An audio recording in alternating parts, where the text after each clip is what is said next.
सर्वसामान्यांच्या हक्काचा आवाज जागर जनस्थान। उत्तर महाराष्ट्रातील प्रमुख अर्थवाहिनी म्हणून समजल्या जाणाऱ्या नाशिक रोड देवळाली व्यापारी सहकारी बँकेची 65वी वार्षिक सर्वसाधारण सभा शनिवार दिनांक 18 जुलै रोजी मुक्तिधाम मधील कदम लॉन्स येथे होणार आहे। सभासदांनी मोठ्या संख्येने उपस्थित राहावे असे आवाहन बँकेचे अध्यक्ष निवृत्ती अरंगळे आणि ज्येष्ठ संचालक दत्ता गायकवाड यांनी पत्रकार परिषदेत केली आहे।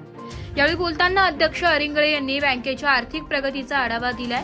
31 मार्च 2026 अखेर बँकेच्या सभासदांची संख्या 80,185 इतकी झाली असून भाग भांडवल 24.83 कोटी रुपयांवर पोहोचलंय।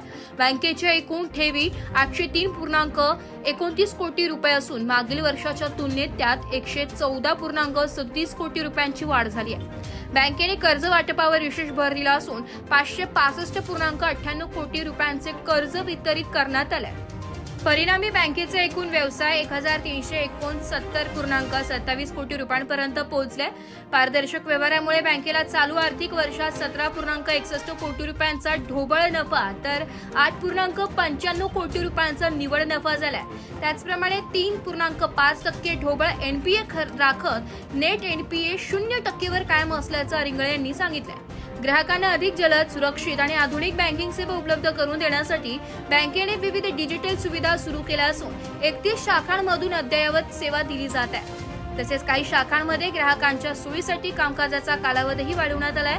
वार्षिक सर्वसाधारण सभेत बँकेच्या प्रगतीचा आढावा, भावी धोरणे आणि विविध विषयांवर मार्गदर्शन करण्यात येणार असल्याची माहितीही यावेळी देण्यात आली।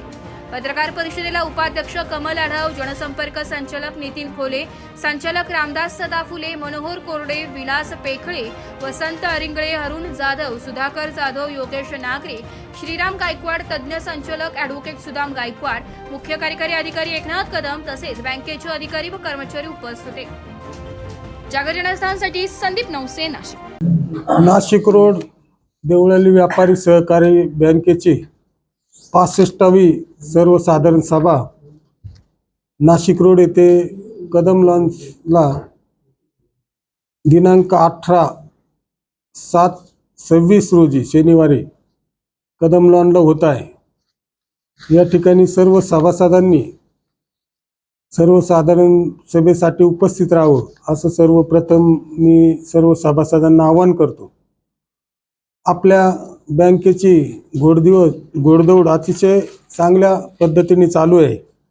आज बँकेचा व्यवसाय हा ठेवी जवळजवळ 836 कोटीच्या ठेवी आजच्या मितीला आहे। त्याचप्रमाणे 598 कोटीचं डिपॉझिट आपलं कर्ज बँकेचं त्या ठिकाणी आहे। असा टोटल 1434 कोटीचा व्यवसाय हा बँकेच्या आज मितीला या ठिकाणी आहे।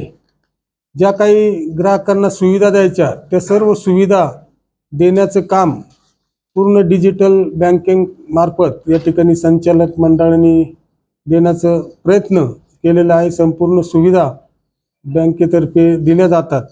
विशेष म्हणजे IFS कोड बँकेला स्वतःचा मिळालेला आहे।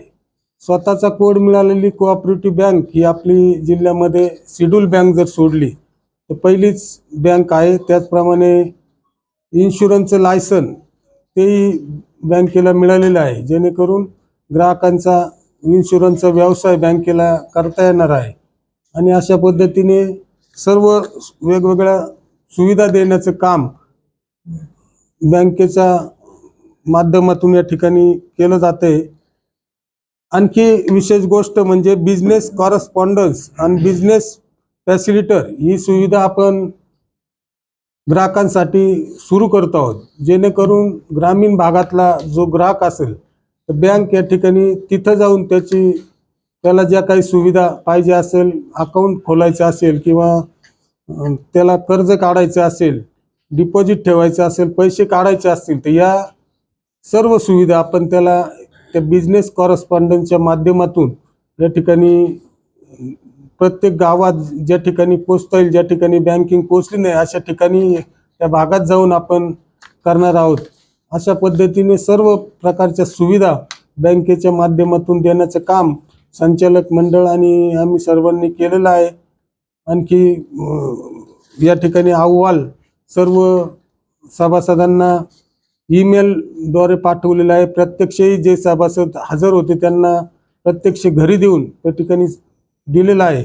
अशा पद्धतीने संपूर्ण वर्षामध्ये या वर्षामध्ये अतिशय चांगला असा व्यवसाय बँकेचा झालेला आहे। त्याला ते बँकेचं जे काही खातेदार असतील, डिपॉझिटर असतील, त्याचप्रमाणे कर्जदार असतील, सभासद असतील, यांच्या सगळ्या सहकार्यांनी या ठिकाणी बँकेची दिवसेंदिवस प्रगती होत आहे। मी पुन्हा एकदा विनंती करतो सर्व सभासदांनी या ठिकाणी कदमलॉन येथे 18 तारखेला उपस्थित राहून सहकार्य करावं अशी सर्व सभासदांना विनंती करतो। जय हिंद।